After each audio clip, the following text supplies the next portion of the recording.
le mirail de Jérusalem sont ruineux et ses portes sont consumées par le feu. Lorsque j'ai attendu ces choses, je m'assis, je pleurais et je fus plusieurs jours dans la désolation. Je jeûnais et je priais devant Dieu des cieux. Et je dis, ô Éternel, Dieu des cieux, Dieu grand et redoutable, toi qui gardes ton alliance et qui fais miséricorde à ceux qui t'aiment et qui observent tes commandements. Verset 6. Que ton oreille soit attentive et que tes yeux soient ouverts. Écoute la prière que ton serviteur t'adresse en ce moment, jour et nuit.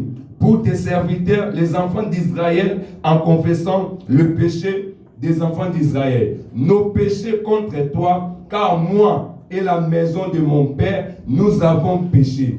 Nous t'avons offensé et nous n'avons point observé les commandements, les lois et les ordonnances que tu prescris à Moïse ton serviteur. Souviens-toi de cette parole que tu nous donnes, que tu nous donnas des ordres à Moïse ton serviteur de prononcer lorsque nous pécherons, je disparais parmi le peuple. Mais si vous revenez à moi et si vous observez mes commandements et les mettez en pratique, alors quand vous serez exilés à l'extrémité du ciel, de là je vous rassemblerai et je vous ramènerai dans les lieux que j'ai choisis pour y faire résider mon nom. Ils ont tes serviteurs et ton peuple que tu as racheté par ta grande puissance et par ta main forte. Ah Seigneur, que ton oreille soit attentive à la prière de ton serviteur et à la prière de tes serviteurs qui veulent craindre ton nom. Donne aujourd'hui du succès à ton serviteur et fais-lui trouver grâce devant cet homme. J'étais alors chanson du roi. Et dans chapitre 2, nous avons verset 3. Nous avons verset 2 à 4. Verset 2 à 5, et puis nous avons sauté. Je lis. Le roi dit, pourquoi as-tu mauvais visage? Tu n'es pourtant pas malade. C'est peut-être qu'un chagrin de cœur. Je fais ceci d'une grande crainte. Et j'ai répondu au roi, que les rois vivent éternellement.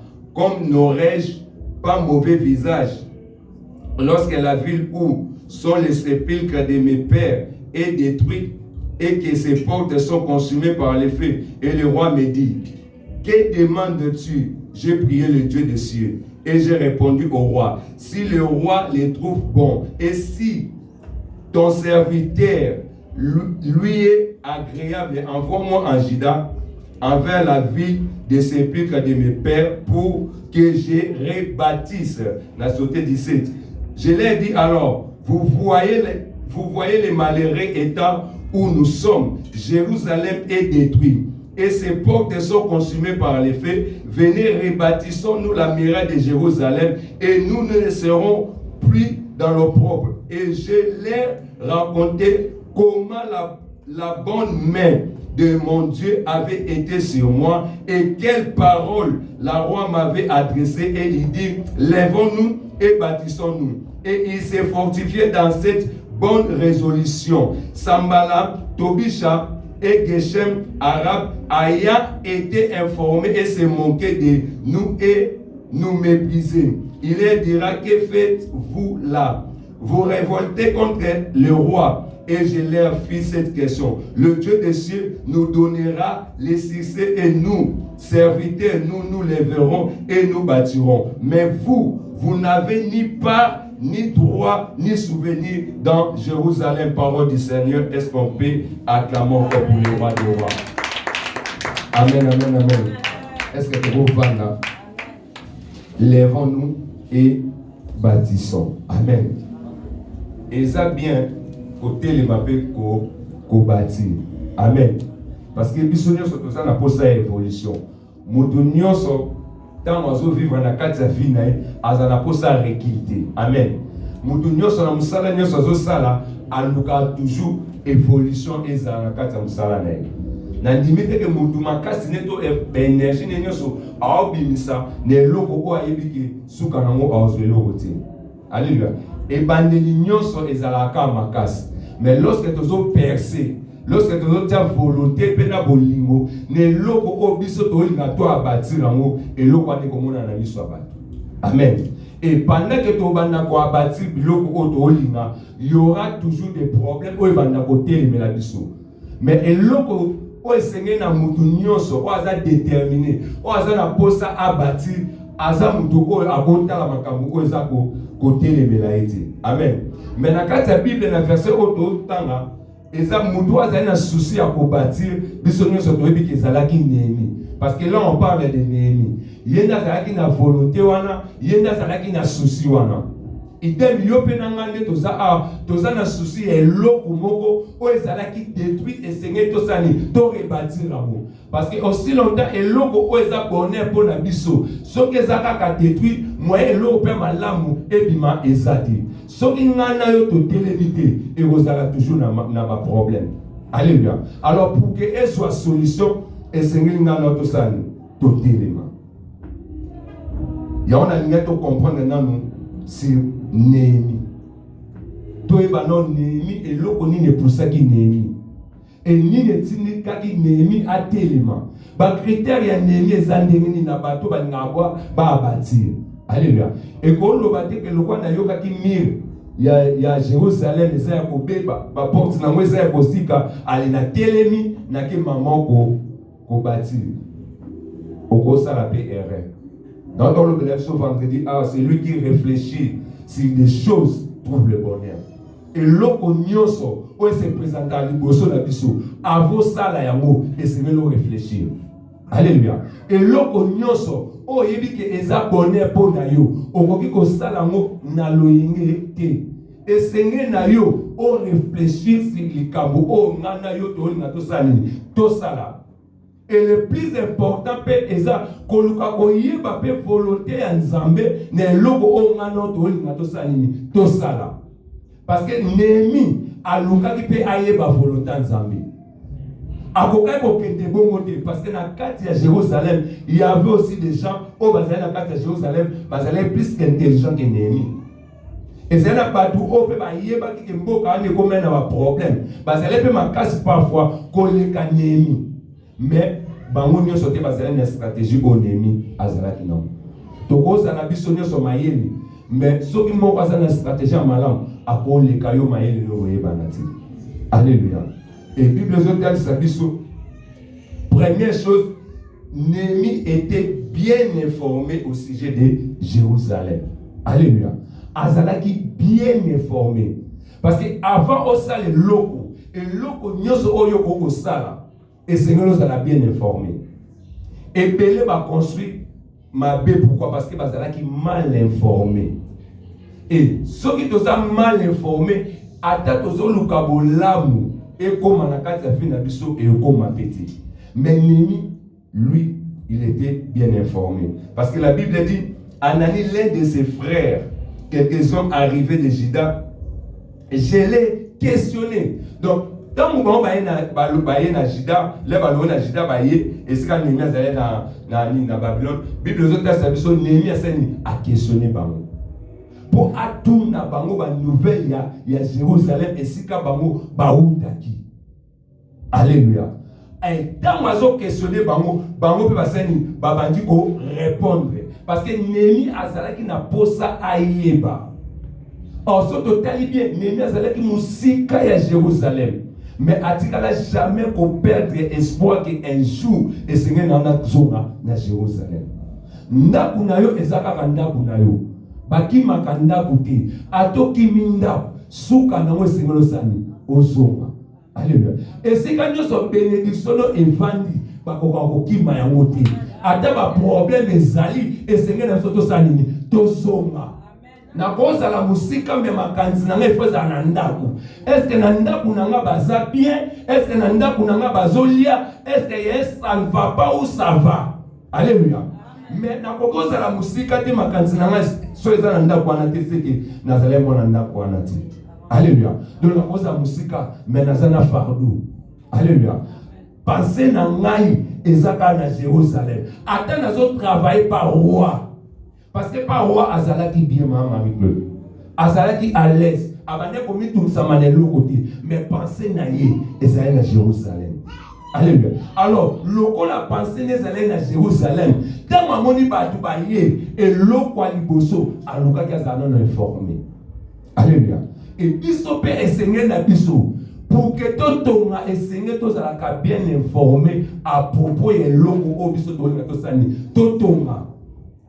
Alléluia. Alléluia. Parce que souci n'est allé à sanini ayeba. Bien aimé, après avoir koyeba problème ozolenga na kati ya Jérusalem nakoki kovanda te. Alléluia. Nakoki kovanda te parce que soko tali lorsque babandi koyebisa ye bamakambo ezoleka na verset 3 bamakambo ebandi koleka na Jérusalem. Néhémie était frappé de la réponse. Réponse va baisser qui et frappa qui. C'est comme si va bêtier film. Mais la simile fimbouté, mais ma lobaka oba yebisi, sango oba memeye, et pousser Néhémie logo la mutu baseni, ba beti ba bouke makolo. Bible dit sur Néhémie aseni avandi. Ok, bien aimé dans le Seigneur, kovanda est un synonyme de faiblesse. Alléluia. Alors même si na Jérusalem, il y a un ça ne va pas, na koki ko rumela na kovanda te. Alléluia. Parce que qu'on vend déjà synonyme, il y a faiblesse. Ok, Bible nous dit que les faibles disent que je suis fort. Ok, ce qui n'a pas ya kovanda et l'eau kwa liboso na bandolé là. Alléluia. Na kosa na souci. Ok, mutu o azana posa atonga alela ratini. Pour tonga mabi. Et Néhémie kovanda na ye et bandi ko pousser asanini abanda kolela. Arumeli na mawa. Nenge Bible zo tel sabiso na verset 3. Arumeli na mawa.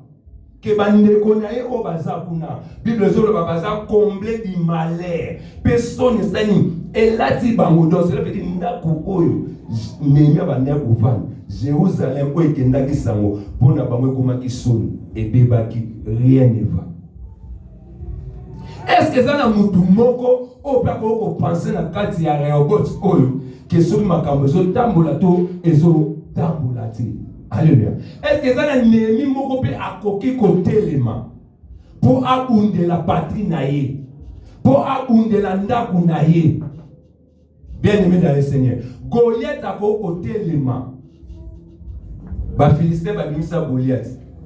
Roi koka obunda na Goliath. Alléluia. Roi akoka kobundana Goliath te.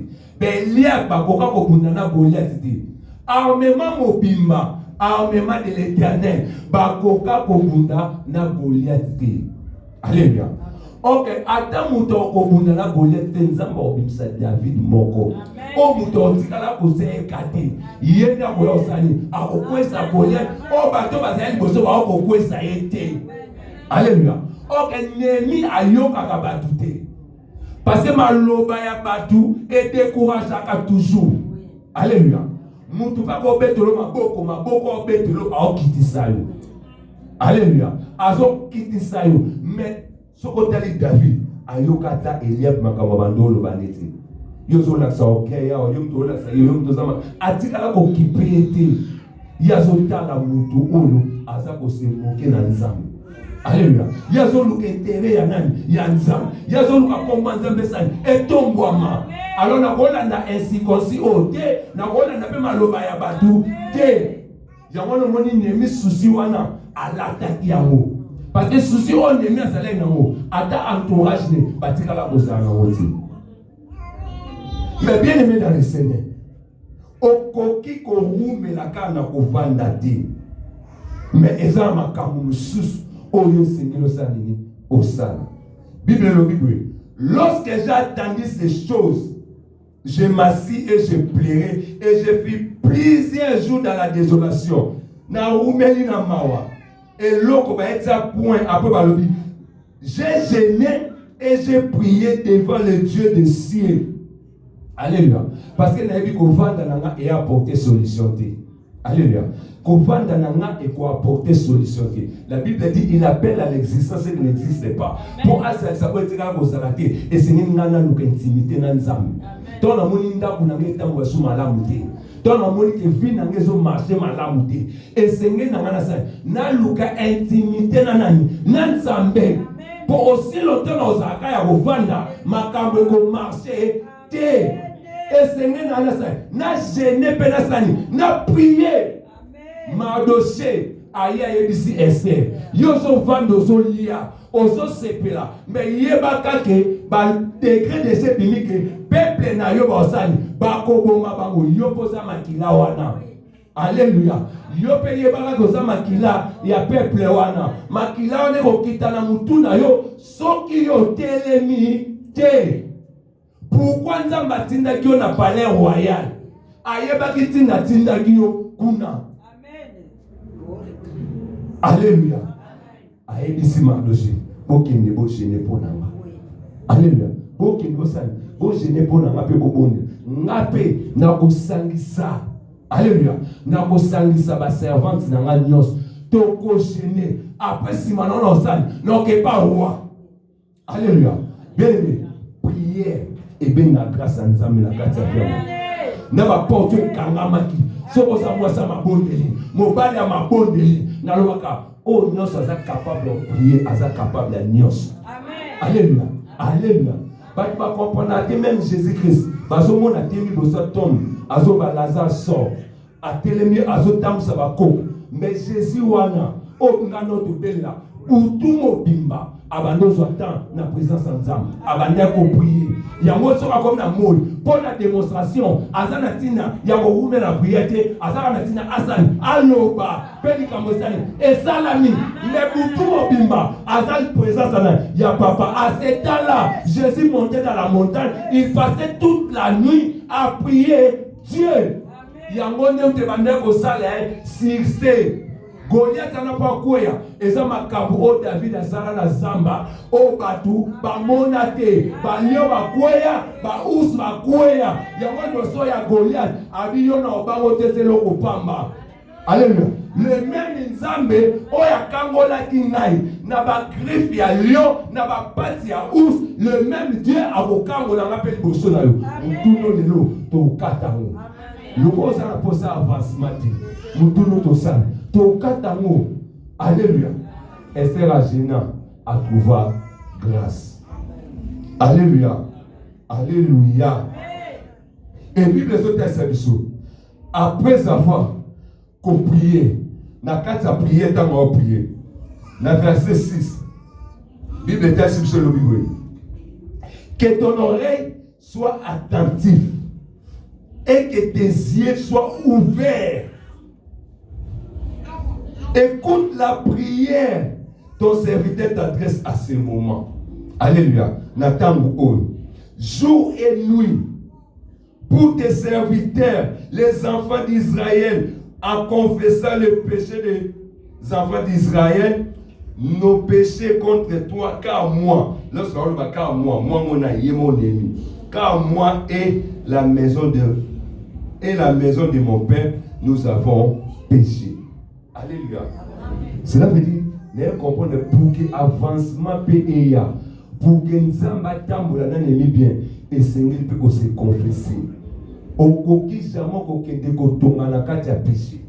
Alléluia. Parce que nous avons zalawanati. Au coquille jamais qu'on na ranking. Parce que nous avons zalawanati. Au coquille jamais qu'on na kanda. Parce que nous avons zalawanati. Au coquille jamais qu'on na pensa ma paix. Nous avons zalawanati. Yango na ngai so bien aimé. Ba nemi nyoso bazana posa kotonga. Totika bokanisi la kabatu mabe. Alléluia. Parce que pensez au papa, parce que ça non. Et ça au maman Marie-Claude a ça non. Alléluia. Lokola na zanzambe te na bokanisi la été. Alléluia. Est-ce que vous voyez ça là? Yango no somona tozo tonga mabe. Pourquoi? Parce que tozo tango na ba comportement pe ya nini? Ya mabe. Et j'ai ennemi. Alors car moi et ma maison de mon père nous avons péché. Pourquoi a épargné Yété à mis côté ici? Alléluia. Parce que parfois, il n'y a pas un moutou. Alléluia. Azan Zambete. Azar moutou. La position de Zambete, vos voix ne sont pas mes voix, mes pensées ne sont pas. Vos pensées ne sont pas mes pensées. Si vous voulez dire Zambé, tu es bien voté. Et Seigneur, tout ça. Tu vas commis qui dit ça, tu vas se confesser pour son âme. Alléluia. Parce que chaque jour de son kaka, chaque jour, essayez de bon sa relation. Et l'autre n'est pas de koluka. A luka nana bon sa relation en Zambie. Alléluia. Parce que ayebi mutoko défendre yé. Et ça n'a nous roité. Mais ça, Nzambé parce que Nzambé sont au-dessus à la roi. Mutu moko te na sa mokilo aza munene. Mutu moko te na sa mokilo akope so valeur. Soki Nzambé te. Alléluia. Même président de la Bible a occupé son valeur. Valeur, on a occupé ça. Et tu vas occupé un mot. Némi a dit que valeur est solo. On est ça que pour akendo toma. A dit que parcours on est à facilité. A dit que ça facilité. Mais il faut le camuto occupé ça. Valeur na kata fina yo lukanza mba peso valeur. Eza men libalo za na oposa linganza mba pesa ngo valeur. Eza musalo za na oposa lukanza mba sani apesa ngo valeur. Même ba voyage ne surtout yo kosala linganza mba sani apesa ngo valeur.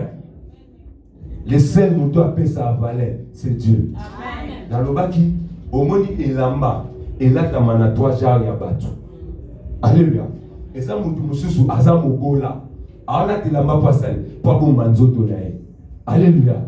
Azola te la masani, a bon banzoto nae. Mais ça mutu mususu a komi kozua. Alléluia. Si vous azola te la mapasani, pas mi pesa valeur.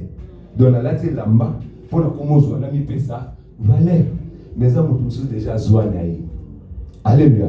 Il y a là ta la ma, pour la mi pesa valeur, mais il y a pesa la ma valeur. Alléluia. Est-ce que vous pouvez comprendre maintenant? Et lamba yene mtu apesa valeur. Cela veut dire eloko nyonso oya osimba ezwa valeur. Ata esa la publicité.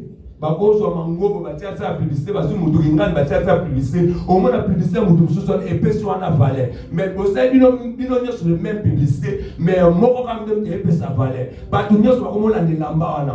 Ata esa ngwanzi ba landa ngoka pour ni po yolo bati. Yana ba mutu nyonso zana Yesu. Yesu a dit à valeur katina. Yeba langa yo. Yosa atina rolanda bangote. Yosa atina roluka bangote. Le roi nzamba déposa valeur likolo na yo. Yo ne français. Balanda yo. Amen. Au moins il croit Golgotha. Ezalaka. Quoi Golgotha avant Jésus. Ezalaka mezala na valeur te. Même kolo Yesu aleka na croana. Quoi comment la valeur. Alléluia. Alléluia. Mukolo Yesu aleka na nzela croix. Quoi et comment na valeur. Mais ala na banda kala. Kombo Yesu ne pesa ka valeur. Kombo Yesu ne etombolaka. Kombo Yesu ne san e kamusa abatu. Alléluia. Libanda Yesu na la valeur, mais quand Yesu na la valeur. Dans la Bible dit sans vous ne pouvez rien faire. Mais avec Dieu vous verrez des exploits. Il écrasera vos ennemis. Donc ça veut dire on ne sort tellement. Nzamba ko écraser parce que osa mouba la valeur. Osa moisi il y a valeur. Alléluia. Y'en est naissant de comment? Combien tout samarati? Alléluia. Ido zanamo, projo zanamo, koba namo kena tina suka. Alléluia. Lukanza, nzamba osale lobika. Est-ce qu'on peut acclamer pour le roi de la gloire? Il est Seigneur. Alléluia panzambe. Atalismabe. A rappeler nzambe ba offense nyo surtout ba sala. Et atalisie a rappeler nzambe ba loi oya Moïse ndenga lobaki. Et Bible les autres textes sont sauté le verset 8 pour nous qui est rapide. Bible zoloba. Souviens-toi. Moi Némia et Sanzam. A dit souviens-toi. Souviens-toi de cette parole que tu as donné ordre à Moïse ton serviteur de prononcer lorsque vous pécherez. Je vous disperserai parmi le peuple dont on pense à Bino. Bien aimé, tu ne peux jamais kotonga sotoza ko panza. Ok, ma bébé Sarani et panzaka. Alléluia. Tu cause na idée kotonga. Mais son bouma ma bébé koti to panzana. Alléluia. O alobaki o asalaki o alobi o asalaki o ayek tokomi ko se contredire tout ça tout panza. Alléluia. Mais nzambe osenga biso to sangana. Parce que tant mabe ezokota ezokomisa biso musikana na nzambe. Ata tozokanga mais soki hypocrisie kati ya biso ezovanda. Alléluia. Tokoma musikana na nzambe. Yango nzambe osenga biso tozonga. Alléluia. Mais si vous revenez à moi, et c'est que tozonga. Pour y aller lo lenge o ngano to sa to ke tonga. Tongo ki ko tonga na kati ya division te. Ata mos na mbasi bali ba balana. So ba yoka na ba te fait tu en simba na oti. Alléluia. O ala ti voit le monde a gagné lo na ndenge ne wana kuna ndenge do e simba ka te. Alléluia. Il faut ba yoka na malam. Soki bazoyoka malam te ce qui m'a bezali. Et so ma beza et loko malam pesa. Et ça la bâti. Alléluia. Yebisa voisin nous allait solo. Oh, yebisa allait solo. Nous va changer par comportement là. Alléluia. Alléluia. Tout ça emporté dans le sentiment là biso. Moi tout changer exact. Tout ça emporté dans ma blabla. Biloba loba. Alléluia. Et yango esa la que moi peut tout tonga exact. Alléluia. Oui, même Yesu, ils ont batamo abandolo ba Peter. Ba otuna pe mtuna fanye ke mazan zambi, ba bandi ki na lobi pété. Mais yo ata ba tunyo te foloba. Alléluia. Ata ba poso question te foloba. Nesi ka oloba te osalini. Oloba mutatonga kazala ka vova te. Alléluia. Nemi abande ko loba te. Alléluia. Mais azala ki déterminé. Alléluia. Azala qui déterminé. Zala déterminé les locaux oyo libo sala bien aimé. Zala déterminé na quatre église na yo. Amen. Nabi zala déterminé na quatre église na yo. Zala déterminé na quatre église na yo. Zala déterminé na quatre ndaku na yo. Bima na ba penser à mabe, bima ba mauvais comportement, mais zala déterminé. C'est alors to yeba kotonga malam. Alléluia. Parce que ce total bien, Néhémie zala qui muta caractère. Et Bible les autres textes sont dans verset 11, la Bible dit: ah Seigneur, que ton oreille soit attentive à la prière. On a ça la prière, ton serviteur, et à la prière de tes serviteurs qui veulent craindre ton nom. Donne aujourd'hui du succès à ton serviteur et fais-lui trouver grâce. Alléluia. Avec ça, nous avons appelé ça succès. Nous avons appelé ça succès. Amen. Mais dans cela veut dire que tu as compris sa victoire. Ton résultat malam, c'est Dieu. Amen. Alléluia. Alors dans un tente natal à gauche, dans un tente natal à bateau baoloba. Alléluia. Parce que nous avons compris sa succès. C'est Jésus. Alléluia. Est-ce que vous avez compris non Yeshua na mabe? Est-ce que vous avez compris non Yeshua na mabe? Amen, amen, amen, amen. Amen. Oui, nzambe faut tout le monde na ba ndenge moko. Mutu ta obeta tolo kinga na comprendre nzambe. Na binza, mutu comprendre na nzambe azati. Soto comme na niveau que tu le comprendre nzambe c'est que nzambe azati son nzambe. Alléluia. Faut-il na oluke sur les alati. Alléluia. Il faut que azaka na nzambe na ndenga ki nzambe na ye. O peut to comprendre te to luka kaka. Alléluia. Si mu kolosani aobenga ngana yo. Alléluia. Yo kota pe na linyema ndeni. Zala mobile, zala mwasi ko akotonga. Puis mwasi ko akobika bikama ya nzambe. Et so tali prière nenyo soto asalaki, aya ko trouver grâce par roi. Amen. Alléluia.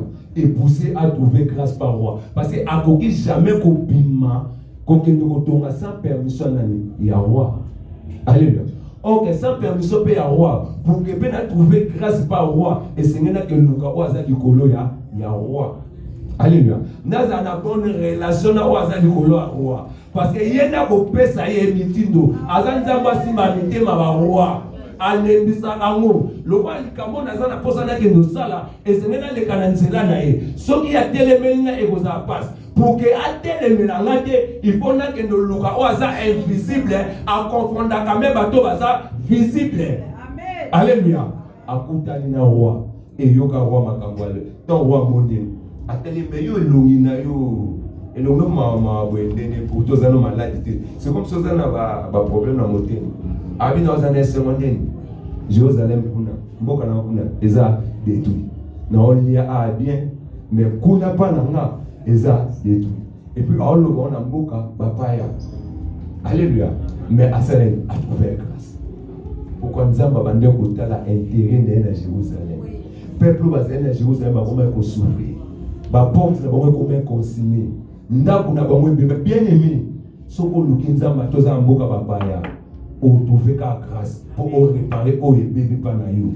Alléluia. O réparer o bébé pa na yo. Parce que nzamba tambola biso de succès et de succès. En gloire en gloire.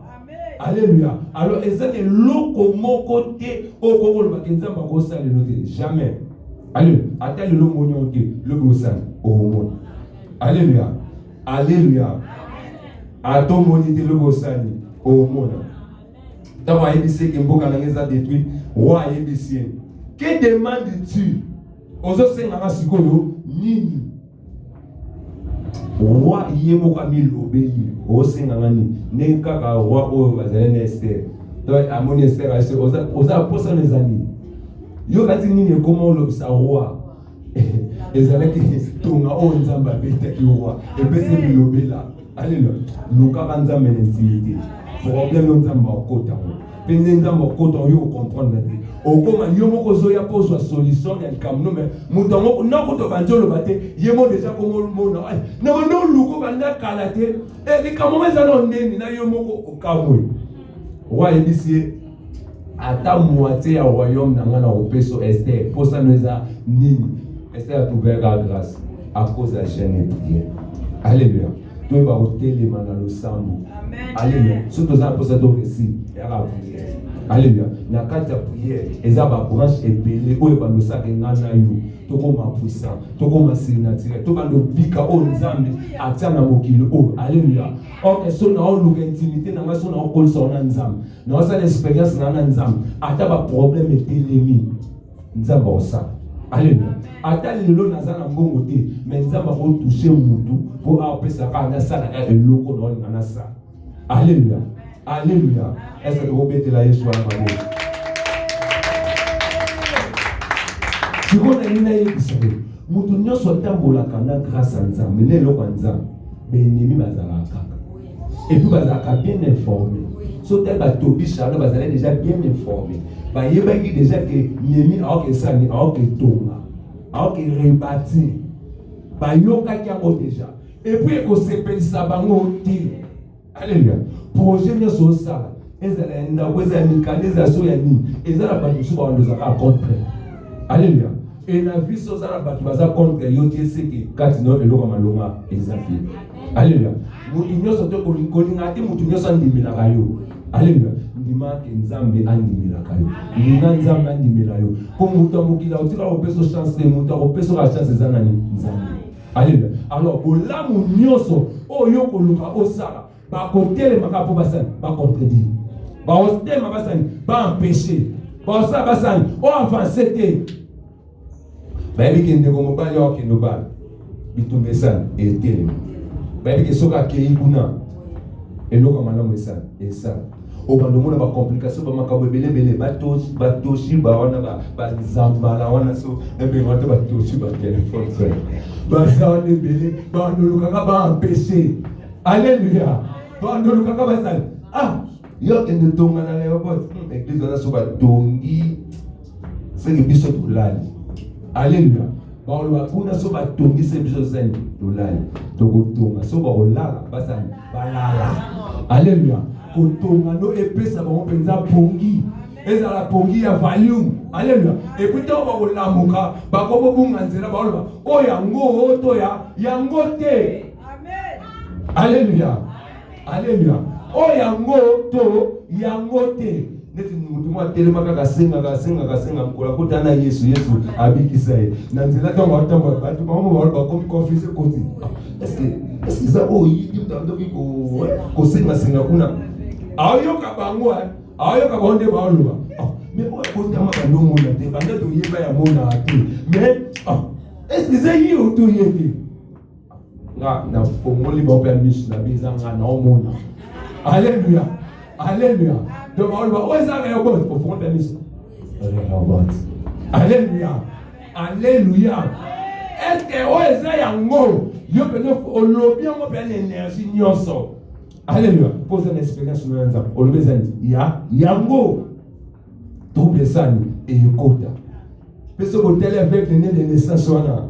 Ba tu ne pas mona na bango, mais on avec le nez de naissance et créer scandale. Ba kenda ko luka me ba parents na yé. Ba tout na sou ba parents est-ce que pendant moi no yo. Aza pe moi na bino. Alléluia. Est-ce que pendant abotama penza amona ate.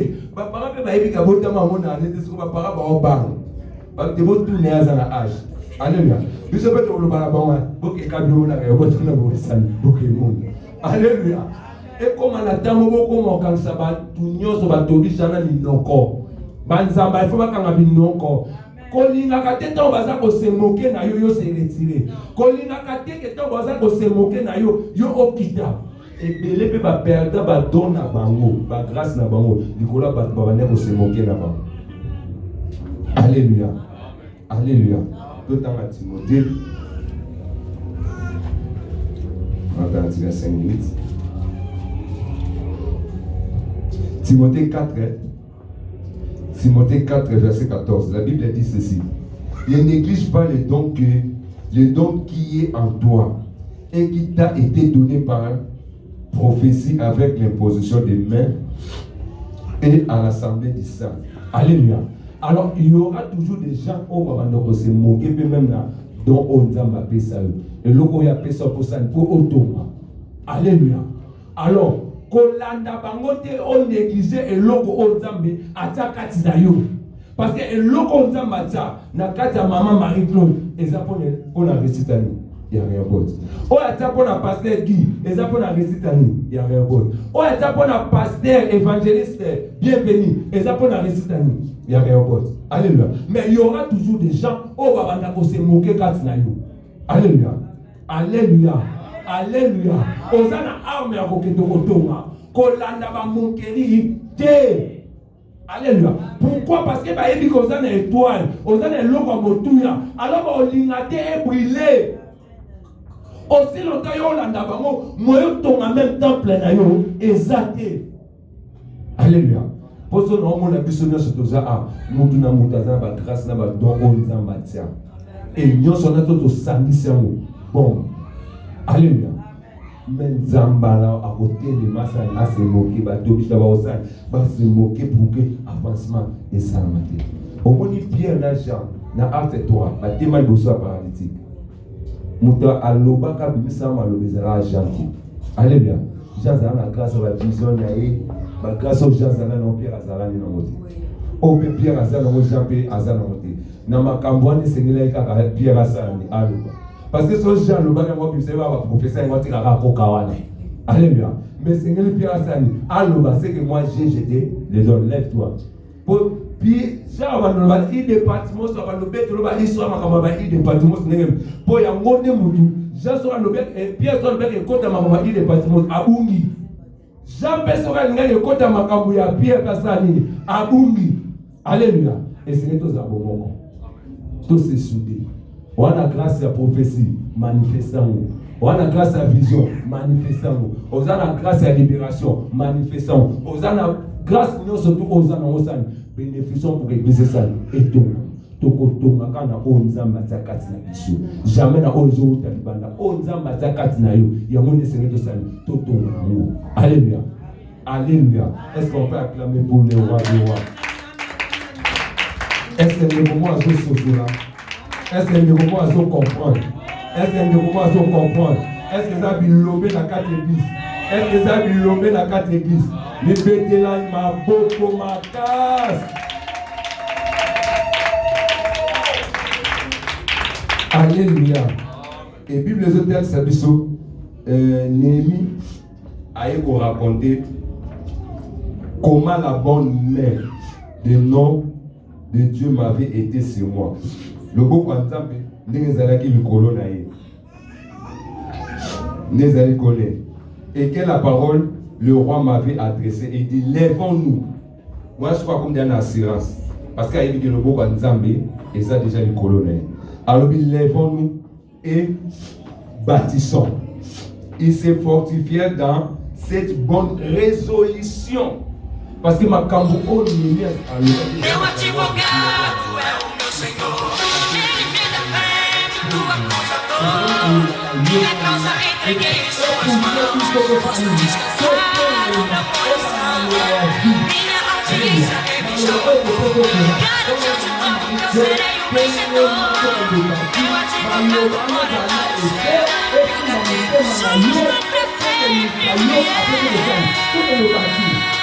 Alléluia. Tout ça pour